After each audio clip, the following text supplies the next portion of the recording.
Ola, como están? O Goberno local vai reflexionar sobre a ordenanza de terrazas aprobada en tempos de Gerardo Conde Roa e non descarta algunha modificación. Dixo hoxe o alcalde que non quere poñerlle prazos a esa posible reforma da normativa. Agustín Hernández sai así o paso da polémica xerada pola instalación dunha estrutura fixa en Fontesequelo, unha terraza sobre a que prefire non trasladar demasiadas opinións. Di que o papel de rexedor é vixiar que se cumpra a ordenanza. En este caso, estáse facendo. Insisto, eu como veciño non vou decir a miña opinión, que é unha opinión persoal. A opinión do alcalde é que se existe unha autorización otorgada en tempo e forma conforme a dereito, a obriga dun responsable público é pois velar polo cumprimento diso.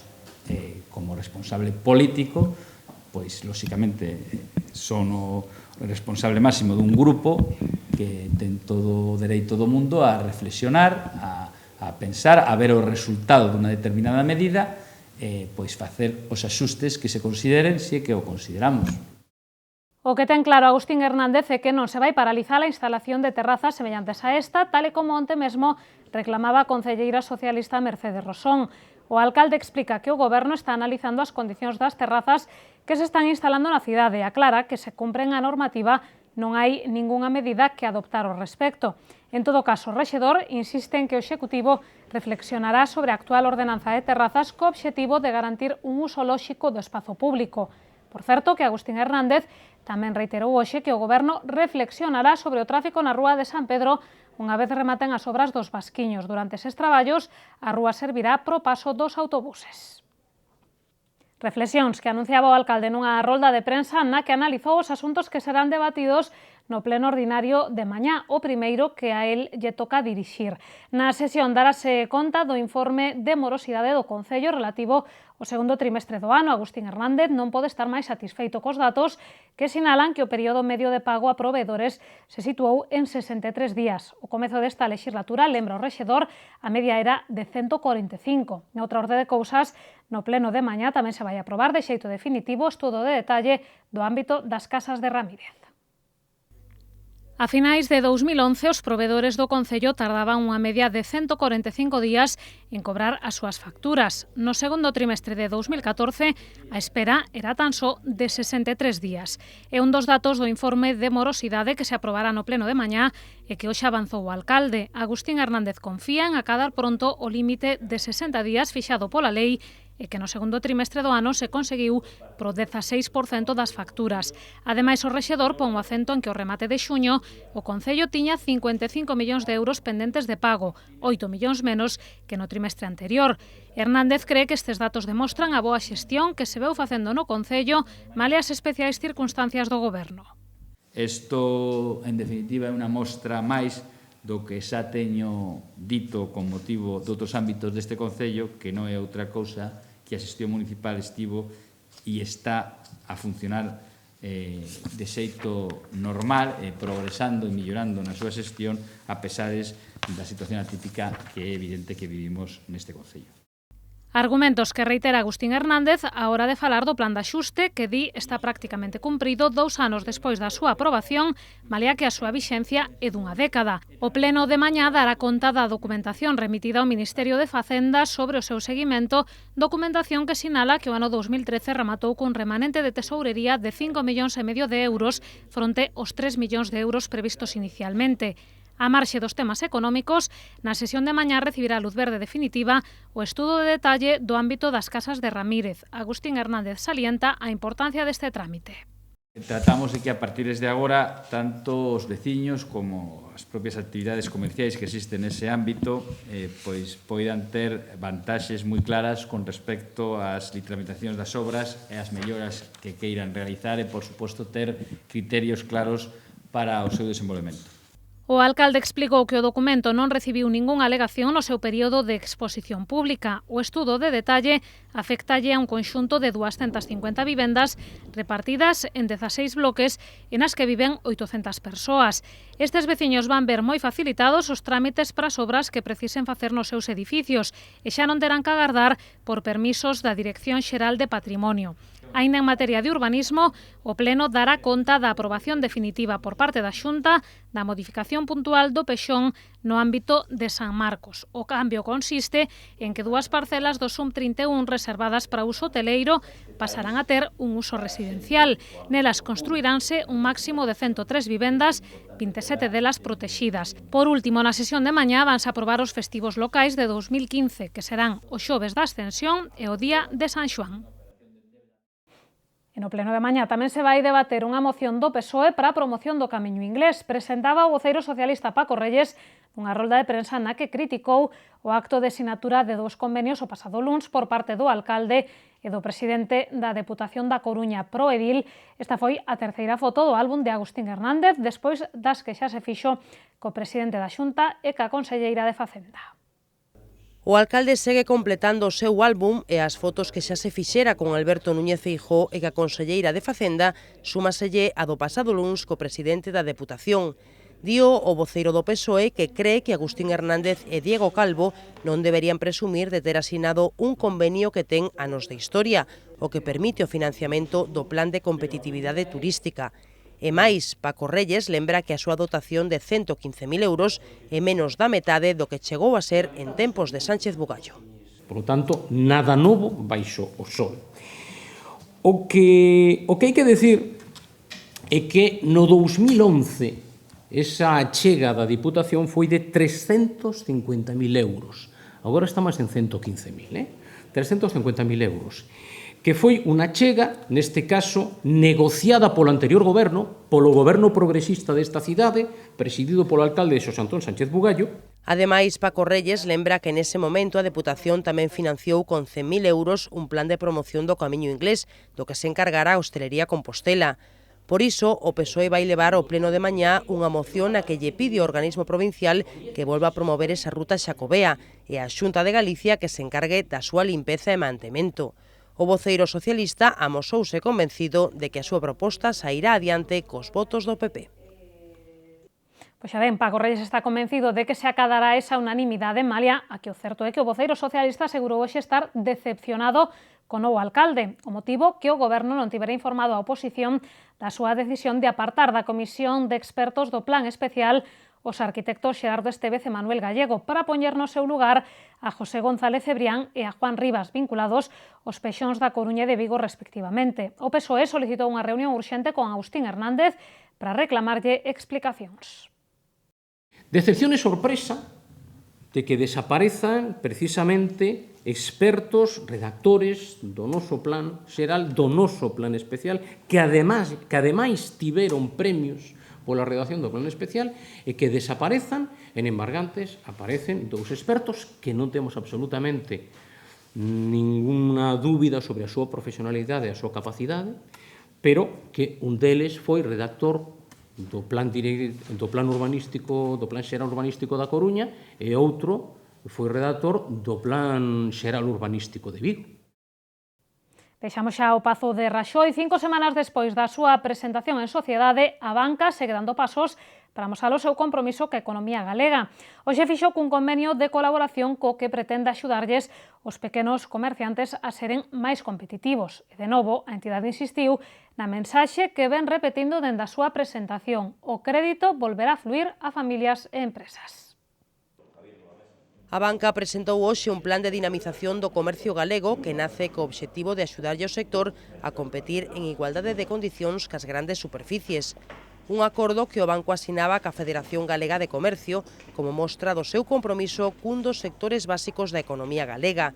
Nese compromiso enmárcase tamén a súa aposta por volver a abrir a billa do crédito para empresas e familias. Una gran parte de lo que queremos hacer en los próximos años es intentar que el crédito vuelva a fluir a las empresas y también a las familias.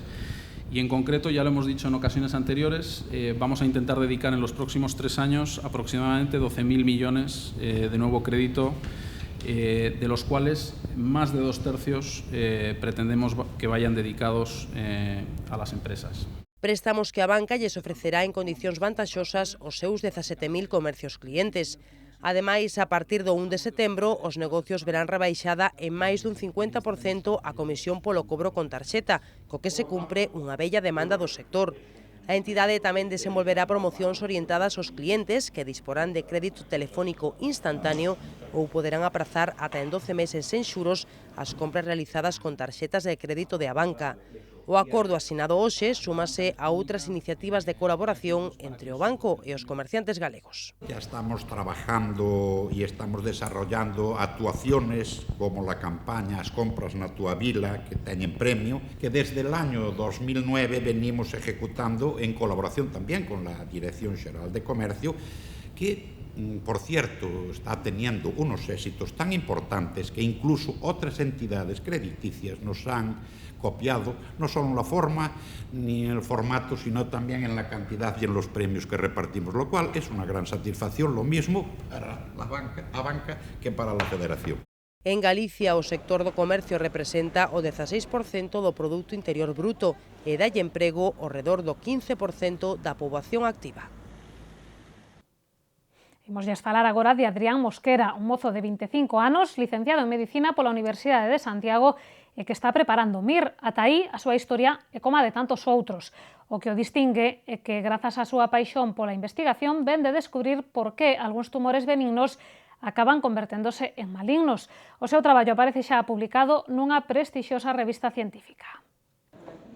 Aos seus 25 anos, Adrián Mosquera pode presumir de ter publicado un novidoso estudo nunha das máis prestixiosas revistas científicas do mundo. Un traballo que conseguiu facer na súa casa de Bertamiráns e sen o apoio de ningún grupo de investigación. Grazas á súa paixón pola bioinformática, o mozo puido descubrir que tipo de xens son responsables de que o meninxioma, un tumor das meninxes que xeralmente é benigno, evolucione no 20% dos casos cara a formas máis agresivas. Na maioría dos casos son benignos, entonces o tratamento é máis simple, pero cando avanzan hacia estadios avanzados, non, o tratamento actualmente prácticamente non existe, non hai nada efectivo, que prolongue nin siquiera a supervivencia máis alá duns poucos meses. Entón a clave é coñecer eses mecanismos que fan que o tumor avance e poder usalos como diana para predecir a súa resposta a fármacos, para tratalo, aumentar a supervivencia e tamén para diagnosticalo de forma precoz. Tras obter a licenciatura en Medicina, Adrián prepara o MIR ca intención de ser oncólogo. O tempo dalle tamén para seguir investigando. O seu próximo traballo aparecerá publicado en novembro na revista do Congreso Europeo da Sociedade de Oncoloxía Médica. E todo isto mentre soña con crear unha empresa biotecnolóxica que desenvolva novos fármacos contra as enfermidades crónicas. Estou en contacto con moitísima xente porque a miña idea é crear unha iniciativa biotecnolóxica galega, galega española, que permita desarrollar unha nova xeración de fármacos contra as enfermidades crónicas, basados en terapias dirixidas en nanotecnoloxía e en terapia xénica. Malia a repercusión que alcanzou a publicación do seu traballo, ningunha das 3 universidades galegas se ten posto en contacto co mozo. Algo que non desmotiva a Adrián, convencido de que cumprirá os seus soños. Ambicioso, sí, pero bueno, sempre cando modín son xoven, teño moita pasión e algunhas grandes empresas americanas como Hewlett Packard ou Microsoft ou Apple xurdiron de xente moi xoven que tiña unha idea, un soño, non por que decir que non, que realmente era viable, rentable e que ten un beneficio social moi elevado. Entón, con pasión e sin perder nunca a ilusión, e cada día, a verdad, un pouco máis cerca de conseguirlo. O tempo demostrará se, como pensa Adrián, o soño americano en España tamén é posible.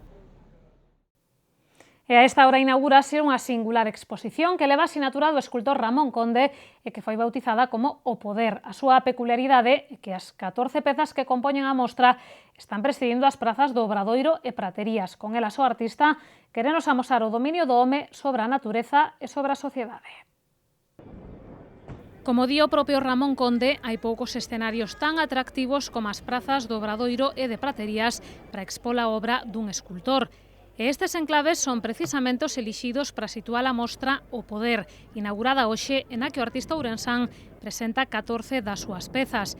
Esculturas duns 50 kilos cada unha, cas que Conde quere amosar que o home é quen de impoñerse á natureza ou aos seus semellantes. Na do Obradoiro, que sería a inicial, escenifícase o dominio sobre a naturaleza a través dunha alegoría que sería a figura principal, que ven sendo pois tanto o mito e a escenificación do mito de David e Goliat como o dominio sobre a naturaleza e despois, digamos, o impacto que supón a naturaleza reflejado nesas outras obras que son as habituales miñas de figuras gruesas e tal. E aquí sería o dominio sobre a sociedade, ¿no?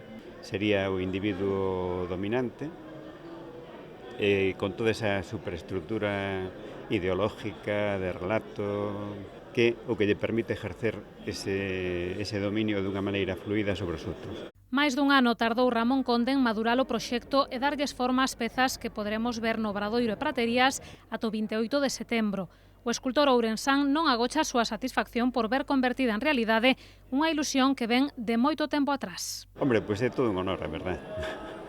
É toda unha sorpresa o poder velo así.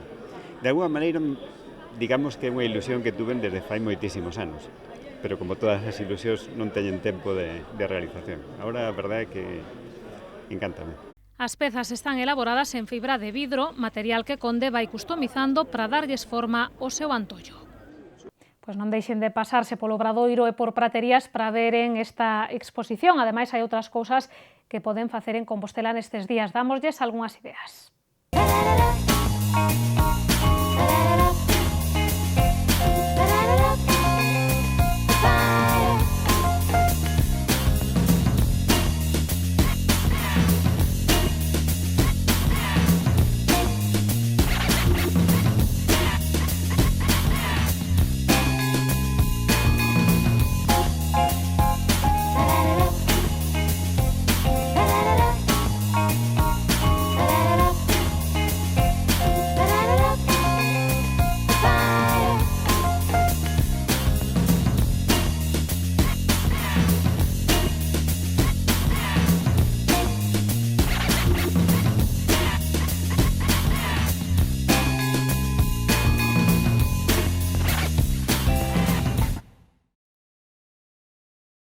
E imos ver agora cales son as previsións do tempo para os vindeiros días da man de Meteo Galicia.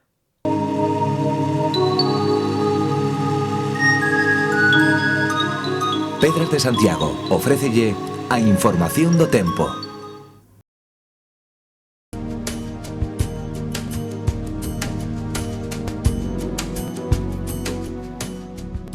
Galicia presentará mañá ceos pouco anubrados, pero pola tarde poderían rexistrarse algunhas treboadas illadas no leste de Ourense e de Lugo.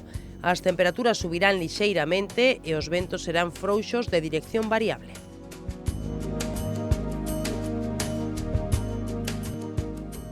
No venres, Galicia quedará nunha zona intermedia entre unha borrasca e un anticiclón, de xeito que haberá un aumento xeralizado das nubes e chuvias febles e illadas. As temperaturas baixarán e os ventos serán frouxos de dirección variable.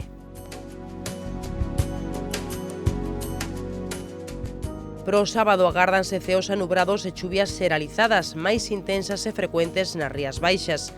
As temperaturas seguirán baixando e os ventos serán frouxos do suroeste pola mañá e do noroeste pola tarde.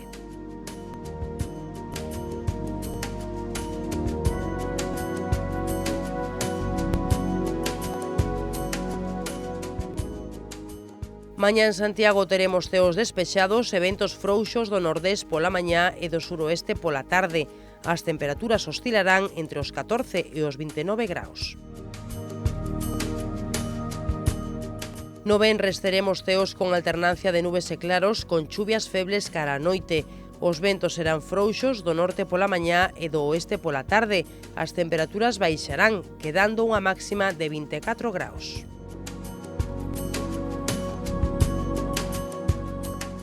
Pro sábado agárdanse ceos anubrados con chubascos durante toda a xornada. Os ventos serán frouxos de dirección variable e as temperaturas seguirán baixando. A máxima será de 22 graus.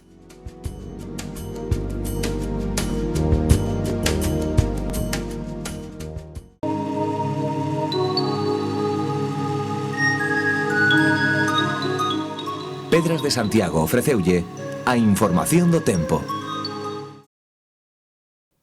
Pois que a información do tempo rematan as novas, regresamos de contado co preguntoiro, non se movan.